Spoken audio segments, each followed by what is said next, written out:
Prima fussy లేనందువల్ల కేటీఆర్ గారిని arrest చేయవద్దని ఉత్తర్వులు ఇవ్వడం పట్ల హర్షం వ్యక్తం చేస్తూ ఉన్నాం. తొలి అడుగులోనే కేటీఆర్ గారు నైతిక విజయాన్ని సాధించారని తెలియజేస్తూ వారికి అభినందనలు తెలియజేస్తూ ఉన్నా. ఇది డొల్ల కేసు అని మొదటి అడుగులోనే స్పష్టమైపోయింది. ఇకపోతే ఈరోజు రేవంత్ రెడ్డి గారు అసెంబ్లీలో ఈ అంశంపై మాట్లాడారు.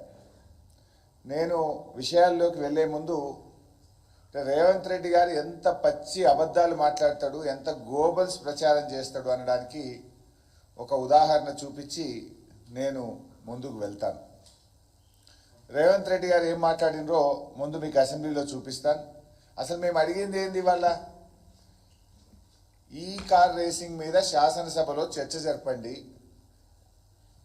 చర్చ జరిగితే నిజానిజాలు సభ ద్వారా రాష్ట్ర ప్రజలకు తెలుస్తుంది. ఒకవేళ తప్పు చేస్తే మీరు వివరించండి. అది తప్పు చేయలేదు, రాష్ట్ర ప్రయోజనాల కోసం మేము చేసిన పని అని మేము వివరిస్తాం. అన్ని విషయాలు ప్రజలకు తెలవాలి, సభలో చర్చించాలని బీఆర్ఎస్ పార్టీ మొన్న స్పీకర్ గారిని కలిసి చర్చకు అవకాశం ఇవ్వమని అడిగాం. ఈరోజు కూడా శాసనసభలో అడిగాం.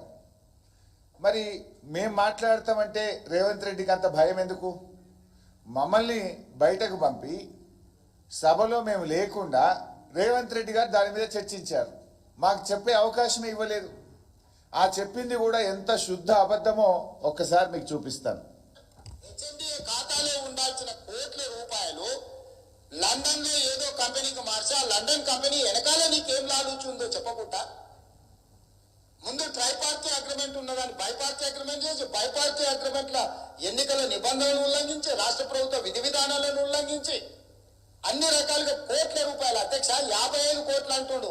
అధ్యక్ష వీళ్ళు చేసుకున్నది 600 కోట్లు ఎన్నికే 55 కోట్లు ఇవ్వగానే నేను పట్టుకున్నా. అధ్యక్ష 55 కోట్లు ఇవ్వగానే నేను పట్టుకున్నా కాబట్టి 500 కోట్లు మిగిలిపోయినాయి. అధ్యక్ష లేకపోతే నేను జర్ర ఆయన వచ్చింది కదా చెప్పిన కదా అధ్యక్ష జర్ర అని అయిపోతుందని నేను జర్రము అంటే 600 పోతుండే. అధ్యక్ష ఆయన ఏమన్నాడు? 600 కోట్ల రూపాయలని ఒక అసత్యాన్ని చెప్పే ప్రయత్నం చేసిండు. ఇది ఏబీబీ ఫార్ములా కంపెనీ మన రాష్ట్ర ప్రభుత్వ ప్రస్తుతం ఉన్న ఎంఏయుడి ప్రిన్సిపల్ సెక్రటరీ దానం కిషోర్కు రాసిన లేఖ. ఇది స్పష్టంగా ఇందులో ఉంది, నేను చదివి వినిపిస్తా. దానం కిషోర్ గారికి ఎప్పుడు రాశారు?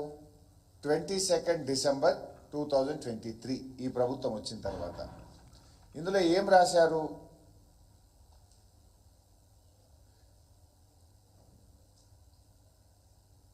Is in material breach of our agreement due to failure to pay a significant amount of the fees, third installment 50% of the fees, 45 lakh ponds 45 లక్షల రూపాయల పాండ్స్ మీరు మిగతా 50% చెల్లించకపోవడం వల్ల మేము ఈ అగ్రిమెంట్ రద్దు చేసుకుంటున్నాము అని మన రాష్ట్ర ప్రభుత్వానికి వాళ్ళు రాసిన లేఖ. అంటే మొదటి 50% ఆల్రెడీ బీఆర్ఎస్ ప్రభుత్వం ఉన్నప్పుడే చెల్లించాం. మిగతా 50% 45 లక్షల పాండ్స్ మీరు చెల్లించకపోవడం వల్ల ఈ అగ్రిమెంట్ రద్దు చేసుకుంటున్నాము అన్నారు. 45 లక్షల పాండ్స్ అంటే ఎంత పైసా? ఇవాళ పాండ్ వాల్యూ దాదాపు 106 రూపాయలు ఉంది. 45 లక్షల పాండ్స్ అంటే I think it will be around 47 crores. 47 కోట్లు ముందు కట్టింది. 47 కోట్లు 8 కోట్లేమో ట్యాక్స్, అది ఇన్కమ్ ట్యాక్స్. అదేంది ఇప్పుడు ఒకవేళ అగ్రిమెంట్ క్యాన్సిల్ అయింది కనుక ఆ 8 lakhs ఆటోమేటిక్ రిటర్న్ వస్తుంది. రెండవసారి కట్టాల్సింది ఎంత? మరో 47 కోట్లు. ఇది నేను చెప్తున్నది కాదు. ఈ అగ్రిమెంట్ మేము క్యాన్సిల్ చేసుకుంటున్నాము, మీరు కట్టాల్సిన 45 లక్షల పాయింట్స్ మీరు సకాలంలో కట్టనందుకు ఇది రద్దు చేసుకుంటున్నాము అని సంస్థ మన రాష్ట్ర ప్రభుత్వానికి రాసిన లేఖ. అంటే ఎంత? It is only 47 lakhs, 47 crores. But Revanth Reddy గారు ఏమంటున్నారు? 600 కోట్ల రూపాయల నష్టం జరిగేది అన్నాడు. పాపం రేవంత్ రెడ్డి 600 కోట్ల నష్టం కాదు, 600 కోట్ల లాభం జరిగేది రాష్ట్రానికి. గంతే, నష్టం అని చెప్పిండు, లాభం జరిగేది.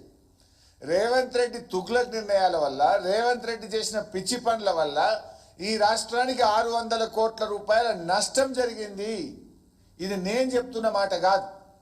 2022లో రాష్ట్ర ప్రభుత్వం మొట్టమొదటిసారిగా ఫార్ములా ఈ కార్ రేసింగ్ను హైదరాబాద్లో జరిపితే ప్రపంచ ప్రఖ్యాతిగాంచిన నెల్సన్ అనే సంస్థ, ఇది ఇప్పుడు ఇచ్చినది కాదు, అప్పుడే 2022లో ఈ కార్ రేసింగ్ జరిగిన తర్వాత ఎంత లాభం ఈ రాష్ట్రానికి జరిగిందని ఈ నెల్సన్ అనే సంస్థ ఇచ్చినటువంటి రిపోర్టు మీ ముందు ఉంచుతున్నాను.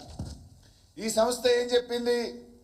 The race had a total impact in the range of 75.8 millions to 83.7 millions on the local Hyderabad economy. అంటే దాదాపు 600 కోట్ల రూపాయలు హైదరాబాదుకు మేలు జరిగింది. హైదరాబాదుకు ఈ కార్ రేసింగ్ జరపడం వల్ల 600 కోట్ల రూపాయలు మన ఎకానమీకి లాభం జరిగింది అని ఇది బీఆర్ఎస్ ప్రభుత్వమో మేం చెప్తున్నది కాదు. నెల్సన్ అనే ప్రపంచ ప్రఖ్యాతిగాంచినటువంటి సంస్థ తన రిపోర్ట్లో ఆ రోజే చెప్పింది. అంటే రేవంత్ రెడ్డి గారు చెప్పింది శుద్ధ అబద్ధం. ఈ రాష్ట్రానికి 600 కోట్ల నష్టం చేసింది రేవంత్ రెడ్డి. ఈ రాష్ట్రం యొక్క ఇమేజ్ని దెబ్బతీసింది రేవంత్ రెడ్డి. కానీ ఉల్టా ఏమంటుండు?